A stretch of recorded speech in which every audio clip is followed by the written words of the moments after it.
Il y a des maisons, qui brillent de l'extérieur, mais qui cachent des ténèbres à l'intérieur. Des familles entières ont vu leur vie s'écrouler, sans comprendre que le mal avait déjà franchi le seuil. Ce que vous allez voir n'est pas une fiction, c'est une alerte. C'est une histoire vraie, et un piège invisible. Reste jusqu'à la fin. Car ce qui a détruit cette famille, pourrait bien être chez toi sans que tu le saches. Soyez le bienvenu chez Immobilier de Luxe. Asseyez-vous. Merci monsieur. Alors que puis-je pour vous? Je me marie dans quelques semaines et donc j'ai besoin d'une belle maison, ou d'un très beau appartement pour ma nouvelle vie de couple. C'est une très bonne nouvelle monsieur. Je tiens déjà à vous dire félicitations. Car je suis sûr que ce mariage se tiendra, et ce sera avec succès. Merci beaucoup. C'est vraiment gentil de votre part. D'ailleurs vous êtes invité. Je répondrai présent avec honneur si mon emploi du temps me le permet. Vraiment merci beaucoup. Je vous en prie. J'ai de belles propositions à vous faire. J'ai une villa basse et un très beau appartement dans un quartier résidentiel. Je suis sûr que l'une de mes propositions va vous intéresser. D'accord. Jetez un coup d'œil sur le catalogue. Si ça vous intéresse, on fait la visite demain. Les deux m'intéressent bien. Ok. Je vais donc visiter les deux. Ça marche. Bonsoir chérie. Chris. Mais qu'est-ce que tu fais ici à l'hôpital? T'inquiète, je ne suis pas venu accoucher.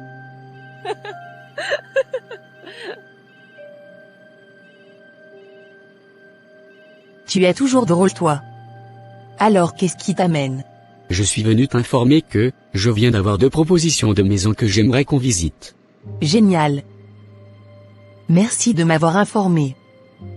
Et quand penses-tu faire la visite? Demain. Mais j'aimerais que ce soit avec toi. Je voudrais t'en faire une surprise, mais avec une bonne réflexion, je me suis dit que c'est nous deux qui allons rester dans cette maison. Donc autant faire le choix ensemble. Qu'est-ce que tu en penses? Je suis partante. Merci pour la considération. Pourrais-tu demander un petit congé demain pour qu'on puisse faire les visites?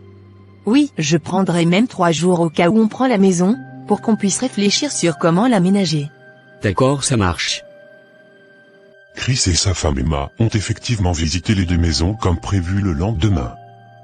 Cependant, à leur grande surprise, les chambres et le standing n'étaient pas du tout à la hauteur de leurs attentes. Incapables de se décider, ils sont repartis déçus.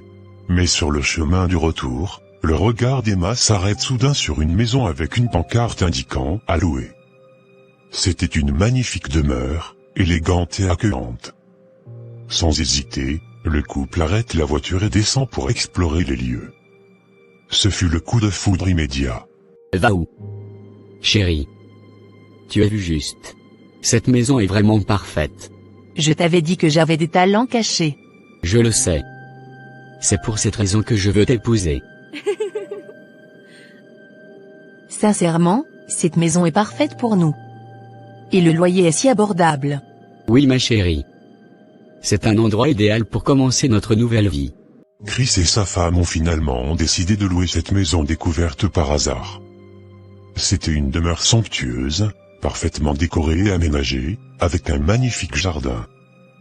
Tout était réuni pour leur offrir un cadre idéal, et une nuit de noces inoubliable.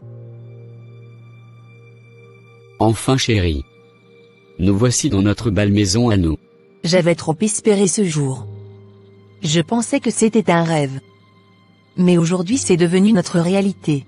C'est vraiment notre réalité. Je n'arrive pas à le croire. Calme-toi chérie. Ne gâtons pas notre nuit de noces. Suis-moi. J'ai une autre grande surprise pour toi. D'accord mon amour. Chris et Emma s'étaient véritablement unis par les liens sacrés du mariage. Et leur nuit de noces avait été un véritable moment de bonheur. Ils avaient pu réaliser tout ce qu'ils avaient prévu, sauf une chose qu'ils n'auraient jamais pu imaginer ce soir-là. Quelle est cette visite surprise, mon oncle? Qu'est-ce qu'il y a? Pourquoi tu ne m'avais pas prévenu de ta venue? Calme-toi ma sœur. Allons nous asseoir. Je n'ai pas d'argent, hein. Je te préviens en même temps, si c'est pour ça que tu es venu. Et aussi je n'ai rien préparé à manger. Allons nous asseoir ma sœur. Ok, je t'écoute. Qu'est-ce qui t'amène? Ah? Tu ne parles pas? Les oncles de ton beau-fils m'ont appelé ce matin. Ah bon? Mais pourquoi? Notre fille a-t-elle fait quelque chose de mal? Non ma sœur. Et c'est quoi au juste? Pourquoi tu n'arrives pas à parler? Ah? Ils m'ont appris que notre fille ne s'est pas réveillée ce matin. Elle ne s'est pas réveillée comment? Sont-ils dans leur chambre pour savoir si elle s'est réveillée ou pas? Elle est sûrement fatiguée par les préparations de son mariage et par sa nuit de noces. Elle a le droit de se reposer. Tu ne me comprends pas ma sœur. Emma est morte. Quoi? Qu'est-ce que je viens d'entendre? Non, je refuse cette mauvaise nouvelle. Ma fille n'a rien. C'est malheureusement le cas ma sœur. Je viens de quitter son corps comme ça. Mon cœur. Comment ça s'était produit, monsieur? Pourquoi vous n'aviez pas amené votre femme en soins d'urgence? Mais je ne savais pas qu'elle allait mourir. Elle n'avait rien au moment où on se couchait. Aviez-vous bu, ou mangé quelque chose, qui pouvait être toxique? Non. Puisqu'on avait tout mangé ensemble. Si moi je n'ai rien, et je ne ressens aucun malaise, alors je ne pense pas que ce soit lié à la boisson ou à la nourriture. Votre situation est vraiment compliquée. La famille de votre femme est vraiment remontée. Elles vous prennent pour coupable. Pour eux, c'est vous qui aviez sacrifié leur fille. Comment pourrais-je faire une chose si abominable? J'aime Emma et je ne pourrai jamais la vouloir la mort. De toute façon, nous devons vous maintenir en détention, pendant que nous poursuivons les enquêtes, afin d'éclaircir les circonstances de la mort de votre femme. C'est pour votre sécurité. Si nous vous laissions rentrer chez vous, votre belle famille pourrait chercher à s'en prendre à vous. Étant donné leur nervosité actuelle. Il est où? Où est Christ? Laissez-moi aller l'étrangler de mes propres mains, pour qu'il ressente aussi la douleur de la mort. Tu dois te calmer ma sœur. Sinon tu risques de refaire une crise. Mais il a tué ma fille. L'affaire est complexe. Pour la famille d'Emma, le coupable de sa mort tragique est tout trouvé. C'est son mari Christ. Dévastés par la douleur, ils sont prêts à s'en prendre à lui pour venger leur fille. D'autres, en revanche, suspectent un empoisonnement survenu lors de la réception du mariage. Les hypothèses fusent de toutes parts, chacun y allant de son imagination. Les autorités, quant à elles, ont ouvert une enquête pour déterminer la véritable cause de ce décès subi. Mais malgré leurs efforts, aucune piste solide n'a pu être établie. Même les résultats de l'autopsie n'ont rien révélé d'anormal. Bonjour chérie. Oh, mon amour. Tu es vite rentré aujourd'hui. C'est parce que ta nouvelle maison te manque, que tu as voulu rentrer très tôt aujourd'hui? Je peux comprendre. Car moi aussi je n'ai pas bougé de la maison aujourd'hui. J'aimerais pleinement profiter de mon premier jour d'installation ici. Oh. Pourquoi tu ne me dis rien? Qu'est-ce qu'il y a? C'est quoi cette tête que tu fais? Hein? On vient de me licencier de mon boulot. Quoi? Comment est-ce possible? Mais pourquoi? Qu'est-ce qui s'est passé? Aucune idée. J'ai juste reçu une mise en garde suivie d'une lettre de licenciement. Le pire, c'est que je ne serai même pas indemnisé. Que deviendrons-nous alors que nous avons utilisé le peu d'économies qu'il nous restait pour payer l'avance de cette nouvelle maison? Pourquoi c'est maintenant que ça nous arrive? Si tu n'as plus de boulot? C'est grave. Comment allons-nous survivre? Mon petit revenu de commerce ne peut rien nous faire. Pourquoi ce malheur? Pourquoi?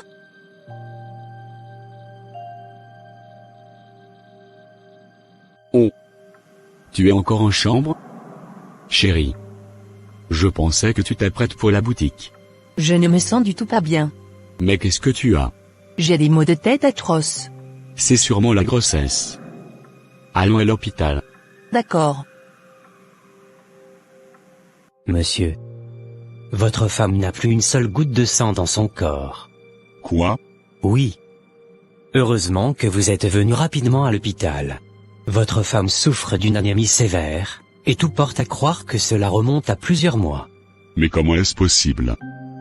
Nous avons fait un bilan de santé il y a à peine une semaine et tout était parfait. Elle n'était absolument pas anémiée. En tout cas, Son état est très critique. Nous avons déjà commencé une transfusion, mais il faudra que vous alliez chercher d'autres poches de sang en urgence. Malheureusement, nous n'avons plus de réserve de son groupe sanguin disponible ici. Mon Dieu. Non seulement Monsieur George avait perdu son emploi de manière soudaine, mais quelques jours plus tard, sa femme se retrouvait gravement anémie à l'hôpital. Face à cette situation désespérée, il était contraint de demander de l'aide à droite et à gauche pour pouvoir couvrir les frais médicaux, n'ayant plus de ressources. Les petites économies de sa femme, déjà épuisée dans les premiers soins, ne suffisaient plus. Le pire, c'est que l'anémie de sa femme devenait chronique. À peine sortait-il de l'hôpital, qu'elle rechutait quelques jours plus tard. George, désemparé et incapable de trouver une explication, voyait son espoir s'effondrer peu à peu. Que me vaut ta visite, mon fils? Aidez-moi, grand voyant. Ce sont mes connaissances qui m'ont indiqué ici. J'ai vraiment besoin de votre aide. Ne panique pas, mon fils. Je vais t'aider. Dis-moi exactement ce qui te tracasse. Plus rien ne va dans ma vie. J'ai tout perdu sur tous les plans. Même la santé de ma femme s'aggrave de jour en jour. Je ne comprends plus rien. Ah bon? Mon fils, ton problème vient de ta propre mère. Ma mère? Comment ma mère? C'est ce que Dieu m'a révélé. Ta maman est une grande sorcière. C'est elle qui est en train de détruire ta vie. Et c'est elle qui veut également bouffer ta femme et ses grossesses. Mon Dieu. Donc ma maman est vraiment une sorcière? Oui. Ah? Attends. Tu pars sans payer les frais de consultation, monsieur? Monsieur.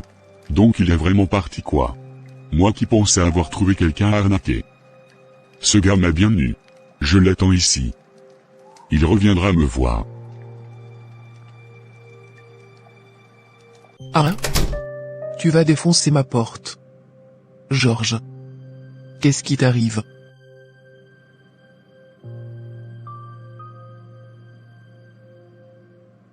Pourquoi me regardes-tu de cette manière?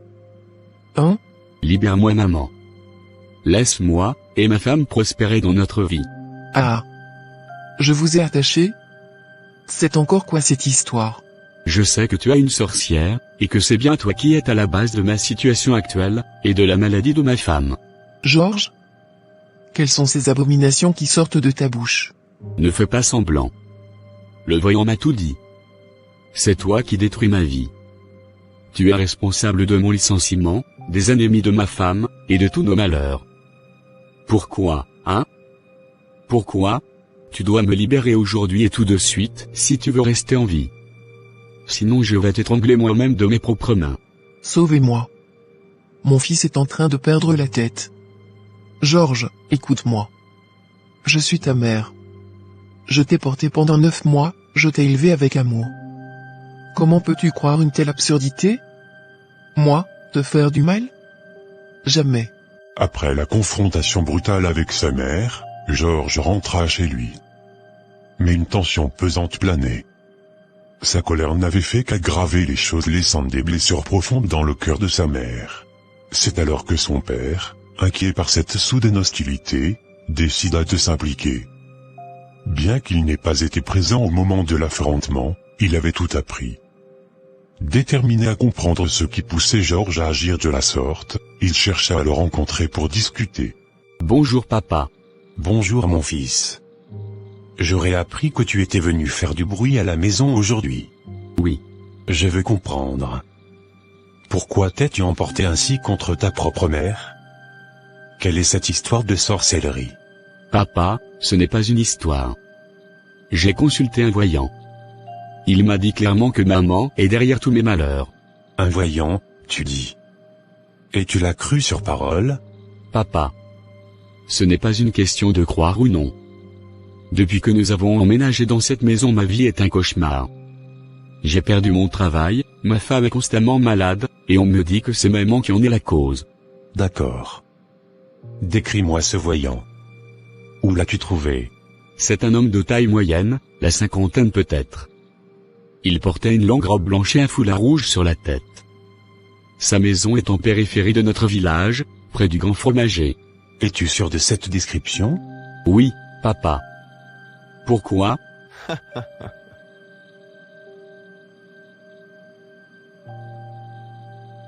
Qu'est-ce qui fait rire dans ma description? Georges. Cet homme est un escroc notoire. Ce n'est pas un voyant, mais un charlatan. Comment ça? Il a dupé tant de gens, dans le village qu'il a fini par attirer la colère de tout le monde. Je pensais qu'il avait fui depuis longtemps. Quoi? Tu es en train de dire que... Suis-moi, nous allons vérifier cela tout de suite. Mais où est-il? Il a été chassé d'ici il y a quelques jours. Apparemment, il avait monté une arnaque qui a tourné au scandale. Vous cherchez le fameux voyant? Où est-il? Il a été arrêté par les autorités pour escroquerie. Il ne reviendra plus ici. Voilà où t'ont mené tes mauvaises décisions. Tu as accusé ta propre mère, à cause d'un menteur. Papa. Je quoi? Je ne savais pas. Oui, tu ne savais pas. Niais. Tu ferais mieux d'aller présenter tes excuses à ta maman. Si tu es intelligent, n'y va pas les mains vides. D'accord papa. Georges, nerveux, tient un panier rempli de fruits et un tissu de valeur en main. Il se dirige lentement vers la maison familiale, suivi de son père, Monsieur Augustin qui l'encourage d'un geste de la main. Va Georges. C'est ta mère. Elle t'aime, mais tu dois faire preuve d'humilité. Papa, et si elle refuse de me pardonner? Elle fera durer un peu les choses. Mais au fond, elle ne peut pas rester en colère contre toi. Georges frappe doucement à la porte. Sa maman lui ouvre la porte avec une expression froide. Elle le regarda de haut en bas, sans un mot, puis retourne s'asseoir sur sa chaise dans le salon. Georges entre timidement et dépose le panier et le tissu devant sa mère. Maman, je suis venu te demander pardon pour tout ce que j'ai dit. J'ai été stupide et influencé par de mauvaises personnes. Pardon, tu dis? Tu crois qu'un simple pardon peut effacer toutes les accusations que tu as portées contre moi?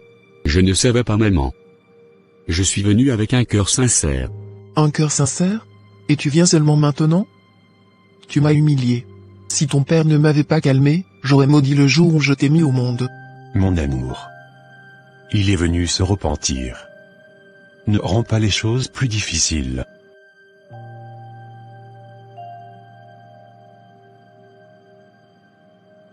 Lève-toi et retourne chez toi. Si tu pensais que quelques fruits et un panier allaient suffire, tu te trompes. Georges reste à genoux l'air désespéré. Après quelques minutes de silence tendu, Monsieur Augustin pose une main apaisante sur l'épaule de sa femme. Il a fait une erreur. Mais il est ton fils. Accepte ses excuses pour que nous puissions avancer en famille. Chez moi, on dit qu'une mère ne nettoie pas les déjections de son enfant sur ses cuisses avec un couteau. Peu importe ce qu'il avait dit, il demeure ton enfant. Bon, lève-toi. Mais sache que je ne tolérerai plus jamais un tel comportement de ta part. Merci maman. Je te promets que cela ne se reproduira plus. D'accord. Maintenant dis-moi. Pourquoi restes-tu encore dans cette maison alors que tu n'as plus de travail? Eh bien, je pensais que c'était temporaire.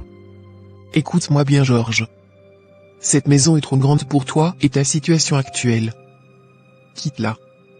Reviens vivre dans la maison de ton père ou trouve un appartement plus modeste. Ta mère a raison. Ce sera plus sage. D'accord. Je vais réfléchir à ce que vous dites. Georges a suivi les conseils avisés de sa mère et a quitté la villa. Il a décidé de retourner vivre dans la maison de son père le temps de remettre sa vie sur pied. À partir de ce moment, tout a commencé à s'améliorer. Georges a rapidement retrouvé un emploi stable, et l'état de santé de sa femme s'est nettement amélioré. Quelques mois plus tard, elle donna naissance à leur premier enfant dans la joie et la paix. La villa, après le départ de Georges, est vide depuis plusieurs mois.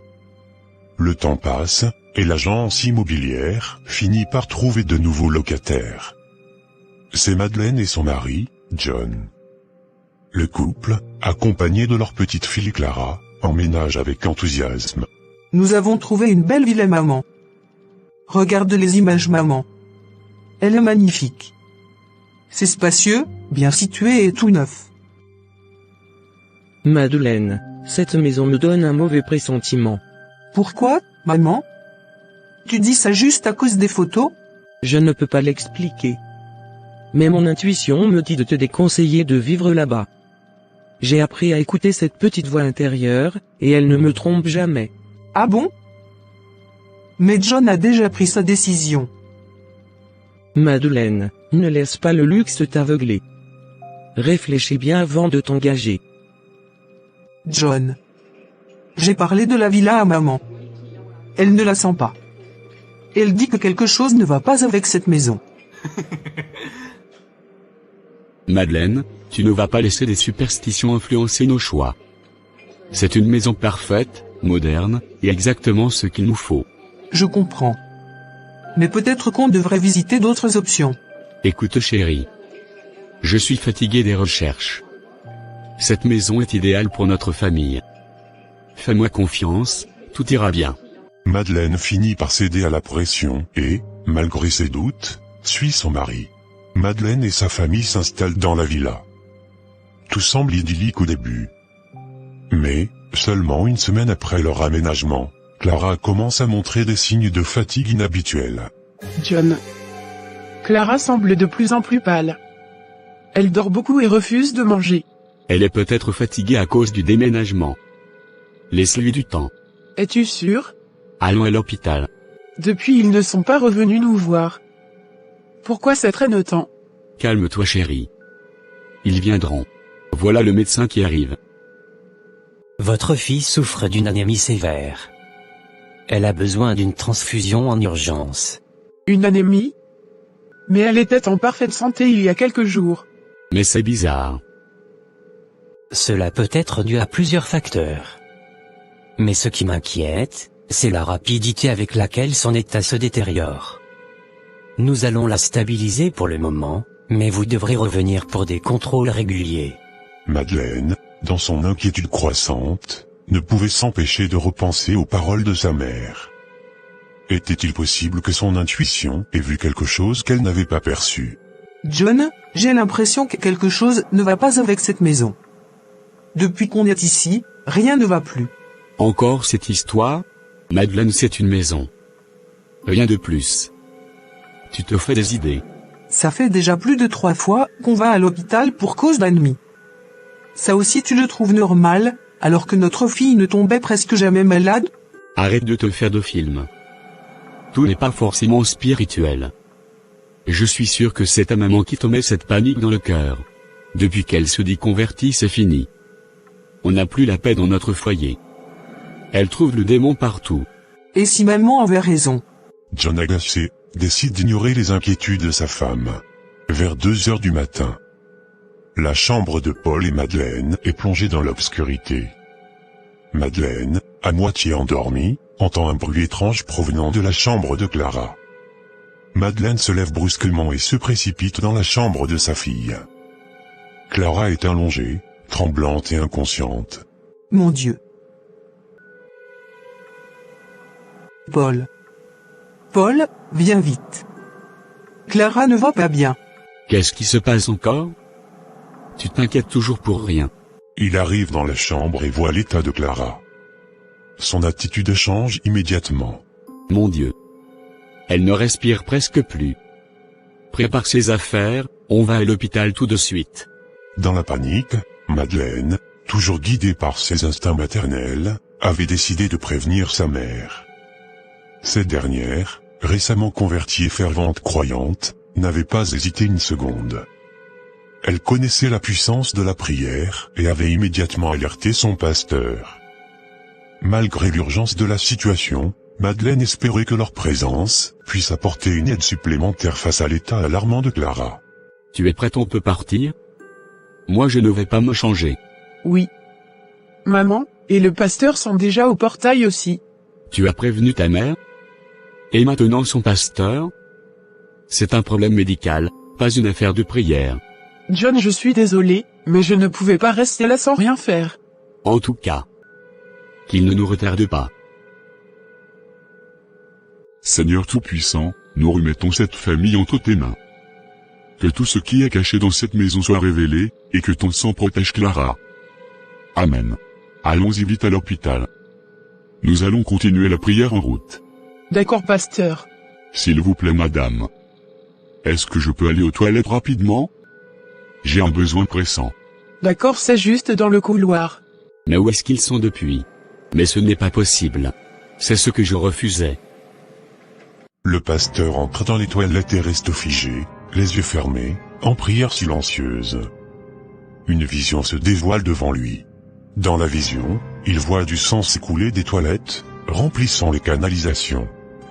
Le sang descend vers un sous-sol sombre où des vaches maigres le boivent avidement. Ces vaches se transforment peu à peu en bêtes imposantes et terrifiantes. Seigneur Jésus-Christ. Quelle est cette vision bizarre que j'ai? Le pasteur venait de recevoir une révélation sombre et inquiétante. Il avait vu des choses qu'il ne pouvait expliquer immédiatement. Mais pour le moment, la priorité restait de sauver Clara. Dans la voiture, le pasteur continue à prier pendant tout le trajet. À l'hôpital, Clara reçoit des soins d'urgence et commence à se stabiliser. Une fois la tension retombée, le pasteur décide de parler. Madeleine, John, je dois vous dire ce que j'ai vu. Qu'avez-vous vu, pasteur? Il y a encore quoi? Ma fille va déjà mieux, non? Laissez le pasteur parler s'il vous plaît. Cette maison dans laquelle vous vivez. Elle cache quelque chose de très sombre. Dans ma vision, j'ai vu du sang s'écouler des toilettes, et nourrir des esprits sous forme de bétail. Du sang? Des esprits? Excusez-moi, pasteur, mais je ne suis pas sûr de comprendre. Mon Dieu. Je savais qu'il y avait quelque chose qui clochait avec cette maison. Mon intuition ne me trompe pas. Qu'est-ce que tout cela veut dire? Je sais que cela semble incroyable. Mais vous devez faire des recherches sur cette maison. Il y a quelque chose dans ses fondations. Le pasteur commence à poser des questions aux voisins et aux anciens locataires. Madeleine et John l'accompagnent dans cette démarche. Peu à peu, des faits troublants émergent. Des décès inexpliqués, des maladies chroniques, des licenciements. Finalement, le pasteur découvre que le propriétaire initial avait effectué des rituels démoniaques en enterrant des bœufs vivants dans les fondations pour attirer la richesse. Cependant, avec sa mort, les esprits continuaient à réclamer du sang. Les révélations étaient accablantes. C'était la maison qui était depuis longtemps la source de malédiction pour tous ses habitants. Mais grâce aux prières et aux doutes de la maman de Madeleine, la vérité avait enfin éclaté. Le pasteur organise une grande prière de purification avec plusieurs chrétiens. La maison est débarrassée des esprits qui la hantaient. Madeleine et John décident finalement de déménager. J'ai été aveuglé par mon amour pour le luxe. Mais je vois maintenant que ta mère avait raison depuis le début. L'essentiel, c'est que Clara est en bonne santé. Nous allons enfin pouvoir vivre en paix. Oublions le passé et profitons de cette belle soirée que tu m'as organisée. J'aime bien. Merci mon amour. Bonne arrivée ma sœur. Merci pasteur. J'ai amené ma fille vous remercier. C'est à Dieu tout honneur. Comment vas-tu maintenant ma fille? Je vais très bien, pasteur. Vous m'avez sauvé la vie. Moi et mes parents, allons commencer par venir à l'église et prier aussi. Clara? Laissez-la manifester sa gratitude envers Dieu. Si ce n'était pas grâce à lui, elle ne serait pas en vie au moment où nous parlons. Ainsi s'achève cette animation. Ce témoignage nous rappelle une vérité essentielle, nos lieux d'habitation ont une influence spirituelle sur nos vies. Trop souvent, lorsque nous cherchons une maison à louer ou à acheter, nous nous focalisons uniquement sur son apparence ou son prix. Est-elle spacieuse? Est-elle bien située? Accessible? Ces critères matériels nous préoccupent, mais nous négligeons l'essentiel, qui est le côté spirituel. De nombreuses personnes vivent dans des maisons où, depuis des années, rien ne marche.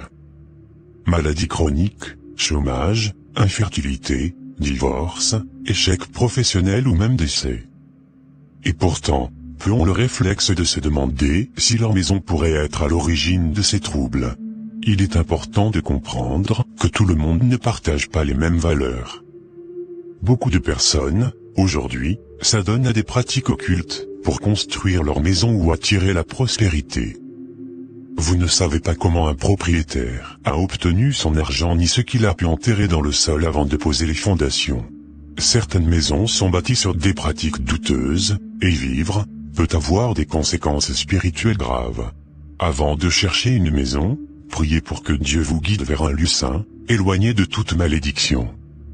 Avant d'emménager, prenez le temps de sanctifier et de purifier votre nouvelle maison par la prière. N'entrez jamais dans une maison sans avoir prié pour la protection divine.